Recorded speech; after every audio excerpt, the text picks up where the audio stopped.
নমস্কার। এখন যেটা বলছি সেটা আমি কিছুদিন আগেও বলেছিলাম, আবারও বলছি।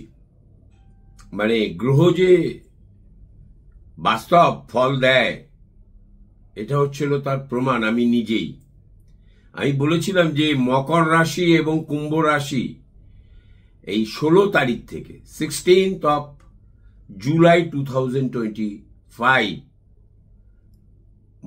কর্কটের ঘরে রবি আসবে, বুধাদিত্য যোগটা তৈরি হবে 100%। কিন্তু মকর রাশি, মকর লগ্ন, কুম্ভ রাশি, কুম্ভ লগ্ন,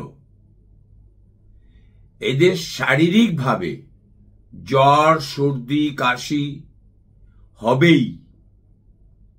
বিশেষ করে বৈবাহিক যোগেও অসুবিধা হবে, সংসার জীবনে শান্তি বিঘ্ন হতে পারে এবং শারীরিকভাবে সবারই, সমস্ত রাশির অশুভ প্রভাব সৃষ্টি হতে পারে। ক্রোধী হবে, ক্রোধী।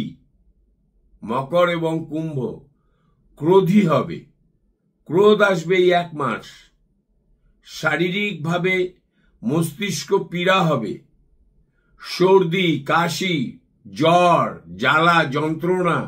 এটা প্রত্যেক কটা রাশির লগ্নের হবে, প্রত্যেক কটা, মেষ থেকে শুরু করে আপ টু মীন পর্যন্ত সবার হবে। শারীরিকভাবে অশুভ প্রভাব হবে। বৈবাহিক যোগ সৃষ্টি হতে অসুবিধে করবে, সমস্যা করবে, হবেই। যশ যোগাযোগ ক্লিক করবে না, যশ হানিও হতে পারে।